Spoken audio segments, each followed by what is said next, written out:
नमस्कार। SBT news में आपका स्वागत है। पेश है 4 जनवरी गुरुवार सुबह 11:15 बजे राजस्थान की बड़ी खबरें। राजस्थान के सीएम भजनलाल शर्मा ने कहा कि कांग्रेस ने युवाओं के साथ कुठाराघात किया है।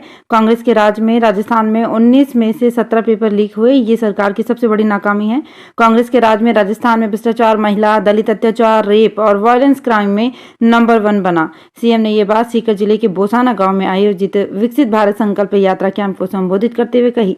सीएम ने कहा, भाजपा ने युवाओं के साथ जो वादे किए थे वो वादे हमारी सरकार पूरे कर रही है। भाजपा की सरकार बनते ही सरकार ने सबसे पहले युवाओं के हित में एसआईटी का गठन किया। उन्होंने कहा कि कांग्रेस की सरकार ने बाप और बेटे के बीच खाई खोदने का काम किया। राजस्थान में भी हड़ताल समाप्ति की घोषणा के बाद बसों और ट्रकों की आवाजाही शुरू हो गई है। बुधवार सुबह से प्रदेश की प्रमुख मंडियों में ट्रकों का पहुंचना शुरू हो गया है। वहीं पेट्रोल पंपों पर भी ऑयल की सप्लाई मंगलवार देर रात से स्टार्ट हो गई है। अलग अलग एसोसिएशन से जुड़े पदाधिकारियों का कहना है कि बुधवार शाम तक सब्जियों और अन्य सामान की सप्लाई पूरी तरह से सामान्य हो गई।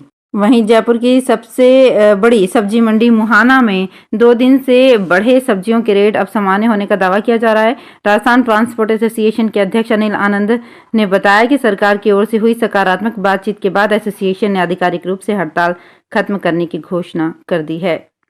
श्रीकरणपुर में नशे के कारोबार में लिप्त लोग चुनाव लड़ रहे हैं। जनता ने उनको नकार दिया। राजस्थान की श्रीकरणपुर विधानसभा सीट पर चुनाव के लिए 5 जनवरी को मतदान होना है। भाजपा ने श्रीकरणपुर से प्रत्याशी सुरेंद्र पाल सिंह टीटी को चुनाव जीतने से पहले ही मंत्री बना दिया है। इसको लेकर कांग्रेस लगातार हमलावर है। मंगलवार को पीसीसी चीफ डोटासरा ने कहा, भाजपा ने जनता को ठेंगा दिखा दिया। इस पर बुधवार को भाजपा प्रदेश अध्यक्ष सीपी जोशी ने पलटवार किया है। सीपी जोशी ने कहा, कांग्रेस की प्रदेश में बुरी तरह से हार हुई है। गोविंद सिंह डोटासरा को हार से सदमा लगा है, जो अभी तक उतर नहीं पाया है। अब करणपुर की जनता ने भी स्पष्ट संकेत दे दिए हैं कि यहाँ भी कांग्रेस की हार होगी और कमल खिलेगा। मैं सोचता हूँ कि हार का डर ही हमको सता रहा है।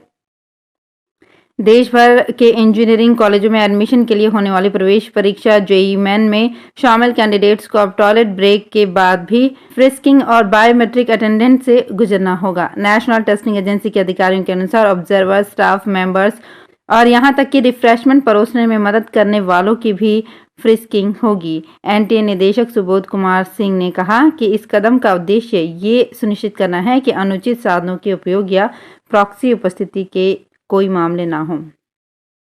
राजस्थान के मुख्यमंत्री भजनलाल शर्मा से बुधवार को राजस्थान पुलिस सेवा एसोसिएशन के पदाधिकारियों ने मुलाकात की।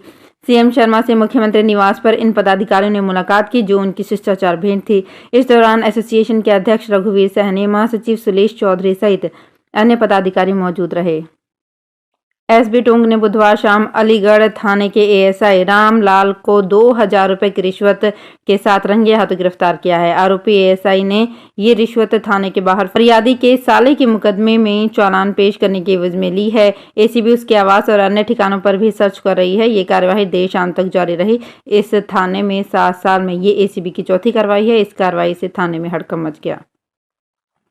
राजस्थान की उप मुख्यमंत्री दिया कुमारी ने 67वीं राष्ट्रीय विद्यालय कबड्डी प्रतियोगिता का शुभारंभ किया। दिया कुमारी ने सवाई मानसिंह इंडोर स्टेडियम में आयोजित इस प्रतियोगिता में भाग ले रहे 27 राज्यों के खिलाड़ियों को उनके उज्जवल भविष्य की शुभकामनाएं दी। इस मौके पर उन्होंने कहा कि प्रधानमंत्री नरेंद्र मोदी द्वारा शुरू की गई उदयमान खेल प्रतिभा योजना, फिट इंडिया कार्यक्रम, खेलो इंडिया, विशेष क्षेत्र खेल योजना, ओलंपिक पोडियम योजना जैसी कई योजनाओं से प्रतिभावान खिलाड़ियों को खेलों का महामंच मिला है। भारतीय कुश्ती संघ में पिछले 1 साल से चल रहे विवाद के बीच बुधवार को 100 से ज्यादा जूनियर रेसलर्स ने जंतर मंतर पर प्रदर्शन किया। इन पहलवानों का आरोप है कि साक्षी मलिक, बजरंग पूनिया और विनेश फोगाट की वजह से उनके करियर का 1 साल बर्बाद हो गया। ये जूनियर पहलवान बसों में सवार होकर उत्तर प्रदेश, हरियाणा और दिल्ली के अलग अलग इलाकों से आए हैं। इस बारे में दिल्ली पुलिस को भी जानकारी नहीं थी। प्रदर्शन कर रहे इन जूनियर पहलवानों की मांग है कि भारतीय कुश्ती संघ के निलंबन के फैसले को केंद्र सरकार वापस ले। राजस्थान के सामाजिक सुरक्षा पेंशन योजना में फर्जीवाड़े पर बड़ी लगाम लगी है। राज्य में करीब 4 लाख फर्जी पेंशनधारियों की पेंशन बंद हो गई है। सामाजिक न्याय विभाग के राज एसएसपी ऐप के जरिए पेंशन में फर्जीवाड़े पर लगाम लगी है। पहले राजस्थान में 94,22,000 पेंशनधारियों को पेंशन मिल रही थी, जो अब घटकर 90,29,738 पर पहुंच गई है। राजस्थान लोक सेवा आयोग की ओर से 7 जनवरी को आयोजित होने वाली कॉलेज शिक्षा विभाग की सहायक आचार्य, पुस्तकालय अध्यक्ष एवं शारीरिक प्रशिक्षण अनुदेशक परीक्षा 2023 में उदयपुर में 25,320 अभ्यर्थी परीक्षा में भाग लेंगे। परीक्षा पीटीआई के 247, लाइब्रेरियन के 247 और होम साइंस लेक्चरर के 39 पदों के लिए होगी। प्रदेश भर में 602 सेंटर पर 1,98,000 अभ्यर्थी बैठेंगे। सबसे अधिक सेंटर जयपुर में 180 होंगे। राजस्थान में शेखावटी के जो बालक प्रधानमंत्री नरेंद्र मोदी से बात करना चाहते हैं, उनके लिए अभी भी मौका है। वे 12 जनवरी तक चल रही ऑनलाइन परीक्षा में सवालों के जवाब देकर परीक्षा पे चर्चा कार्यक्रम में शामिल हो सकते हैं। परीक्षार्थियों, शिक्षकों और अभिभावकों के साथ प्रधानमंत्री का इंटरैक्टिव कार्यक्रम परीक्षा पे चर्चा का 7वां संस्करण फरवरी 2024 में नई दिल्ली के तालकटोरा स्टेडियम के टाउन हॉल में प्रस्तावित है। 12 जनवरी 2024 को कक्षा 6 से 12 तक पढ़ने वाले बच्चों, शिक्षकों और अभिभावकों के लिए ये परीक्षा हो रही है। सभी प्रतिभागियों को निदेशक NCERT की ओर से हस्ताक्षरित एक प्रमाण पत्र प्राप्त होगा। राजस्थान के राज्य मंत्री संजय शर्मा राजगढ़ पहुंचे। यहां अलवर बॉर्डर पर जिले के पदाधिकारियों ने स्वागत किया। वहीं राजगढ़ सिकंदरा मार्ग स्थित औद्योगिक क्षेत्र में भी विभिन्न सामाजिक संगठनों, भाजपाई व समाज के लोगों ने उनका स्वागत किया। प्रदेश सरकार के मंत्रिमंडल में राज्य मंत्री बनाए जाने के बाद संजय शर्मा बुधवार को अलवर आए। झुंझुनू जिला मुख्यालय में समीपवर्ती गांव आबूसर में कुर्की की कार्यवाही करने गई राजस्व विभाग की टीम पर न केवल हमला किया गया, बल्कि उन्हें अभद्रता का सामना करना पड़ा और टीम बिना कार्यवाही के वापस लौट आई। झुंझुनू तहसीलदार सुरेंद्र सिंह चौधरी ने बताया कि MACT प्रकरण में वसूली के लिए भू अभिलेख निरीक्षक और आबूसर पटवारी बाकीदार सुनील जाट की चल अचल संपत्ति कुर्क करने के लिए गए थे, लेकिन बाकीदार समेत परिवार के अन्य लोग अभद्र व्यवहार करने लगे। इसकी जानकारी उन्हें फोन पर दी गई तो वो भी पुलिस जाब्ते के साथ मौके पर पहुंचे, लेकिन उनसे भी अभद्रता की गई। कुछ महिलाएं तो उनकी गाड़ी के आगे ही खड़ी हो गई और धमकियां देने लगी, जिसके चलते बकायादार पर उसके परिवार की महिलाओं समेत अन्य लोगों ने तहसील की टीम पर हमला और अभद्र व्यवहार कर कुर्की की कार्यवाही नहीं होने दी। श्योपुर जिले के कूनो नेशनल पार्क से बड़ी खुशखबरी आई है। मादा चीता आशा ने बुधवार को 3 शावकों को जन्म दिया है। तीनों शावक पूरी तरह से स्वस्थ हैं। DFO थिरुकुराल R ने इसकी पुष्टि की है। नेशनल पार्क का मैदानी अमला और डॉक्टरों की टीम शावकों पर नजर बनाए हुए है।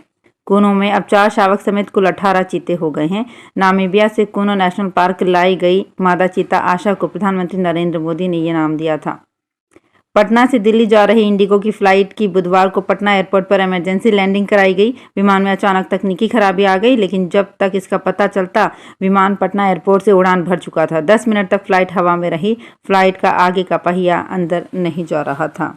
मामला सामने आते ही पायलट ने ATS को जानकारी दी। इसके तुरंत बाद फ्लाइट को वापस रनवे पर उतारा गया। तो फिलहाल इस बुलेटिन में इतना ही। फिर हाजिर होंगे कुछ और बड़ी खबरों के साथ। अगर आप भी अपने आसपास की छोटी बड़ी और महत्वपूर्ण खबरों से अपडेट रहना चाहते हैं तो सब्सक्राइब कीजिए हमारे चैनल SPT न्यूज को और प्रेस कीजिए बेल आइकन पर।